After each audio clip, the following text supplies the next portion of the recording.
வணக்கம். நம்ம சேனல்லேருந்து நிஃப்டி பேங்க் நிஃப்டியோடைய டெய்லி அனாலிசிஸ் மார்க்கெட் கொஞ்சம் பார்ப்போம். வாங்க இன்றைக்கே நடந்திருக்கு, நாளைக்கே நடக்க வாய்ப்புகள் இருக்குது அப்படிங்கிறத அனாலிசிஸ் பண்ணலாம். நிஃப்டியோடைய டே சார்ட்டில் இந்த ரேஞ்ச் முக்கியமான சப்போர்ட் லெவலாக சொல்லியிருந்தோம். ஸோ ஸ்ட்ராங்கான செல்லிங்க்கு அப்புறமா அந்த ரேஞ்சிலேருந்து சப்போர்ட் எடுக்க போகுதா, ரிஜெக்ட் ஆக போகுதா அப்படின்னு நம்ம செக் பண்ணணும்னு சொல்லியிருந்தோம். ஸோ இன்றைக்கி பாருங்கள், இந்த நீளமான பேரிஷ் கேல்ட்ரிக்ஸ்க்கும் இன்சைடில் கேல்ட்ரிக்ஸ் ஃபார்ம் ஆகிருக்கு. அதனால் இந்த ரேஞ்சை மேலே கீழே பிரேக் பண்ணவே இல்லை, இன்சைட்லேயே தான் இருக்குது. ஸோ ஒன்ஸ் இந்த ரேஞ்சை மேலே கீழே எந்த சைட் பிரேக் பண்ணதோ அங்கே எப்படி ரியாக்ட் ஆகுதோ, சக்ஸஸ்ஃபுல்லாக இருக்கா ஃபெயில்ட் ஆகுதா, அதை பொறுத்து நம்ம கண்டிஷன் ஃபாலோ பண்ணணும்.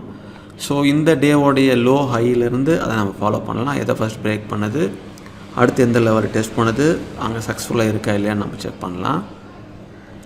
Immediate resistance level, support level. So ரெண்டு ரேஞ்சுக்கும் மேலே ரெண்டு லெவல்ஸ் இருக்குது. இமீடியட் ரெசிஸ்டன்ஸ் லெவலில் பிரேக் பண்ணி சப்போர்ட் எடுத்தால் அடுத்த ரெண்டு ரேஞ்சு, ஒருவேளை கீழே சப்போர்ட் இருக்குது, கீழே சப்போர்ட்டை பிரேக் பண்ணி ரிஜெக்ட் ஆனால் அடுத்த ரெண்டு சப்போர்ட் லெவல். ஸோ ஒன்ஸ் இந்த ஓவரால் இந்த 1 ஹவரில் ஃபஸ்ட்டு எந்த பக்கம் பிரேக் பண்ணதுன்னு தெரிஞ்சுக்கலாம்.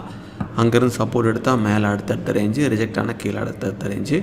ஒவ்வொரு ரேஞ்சும் தொடும்பொழுது எப்படி ரியாக்ட் ஆகுது அப்படிங்கிறத நீங்கள் செக் பண்ணி பாருங்கள்.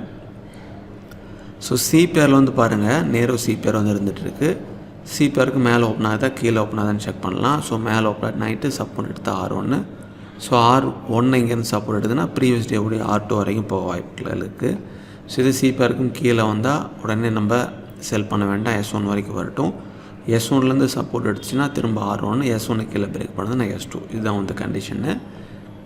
இங்கே பேங்க் நிஃப்டியில் டோஜி டைப் ஆஃப் கேல்ட்ரிக்ஸ் வந்திருக்கு. நீளமான ஸ்ட்ராங்கான பேரிஷ்க்கு அப்புறமா கீழே கன்ஃபர்மேஷன் இல்லாமல் ஒரு இன்டேஷனை கொடுக்கக்கூடிய டோஜி வந்திருக்கு. ஸோ இந்த ரேஞ்சுக்கும் அடுத்த முக்கியமான சப்போர்ட் லெவல் இது தான். ஸோ இதை கீழே கன்னியூ ஆகுதுன்னா இங்கேருந்து சப்போர்ட் எடுக்கலாம் அல்லது பிரேக் அவுட் ஆகலாம்.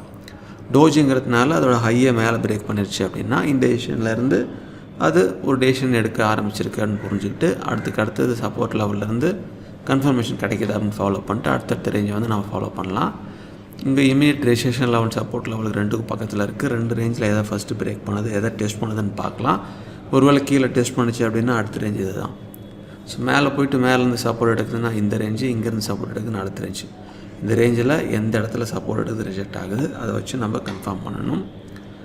சிபிஆர்லேயும் பாருங்கள், மைல்டான புல்லிஷ் ஃபார்ம் ஆகிருக்கு. ஸோ இதில் சிபிஆருக்கு மேலே ஓப்பன் ஆகிட்டு சப்போர்ட் எடுத்தால் R1லேருந்து சப்போர்ட் எடுத்தால் ப்ரீவியஸ் டேவுடைய R1 வரைக்கும் போகலாம். இதே R1லேருந்து ரிஜெக்ட் ஆகிடுச்சுன்னா திரும்ப S1 வரைக்கும் வரலாம். இதே S1 வரைக்கும் S1லேருந்து சப்போர்ட் எடுத்தால் திரும்ப R1, S1 கீழே பிரேக் பண்ணதுன்னா S2. ஸோ நிஃப்டியும் பேங்க் நிஃப்டியும் எந்த சைட் பிரேக் அவுட் ஆகும் அப்படிங்கிறது தான் கன்ஃபியூஷனாக இருக்குது.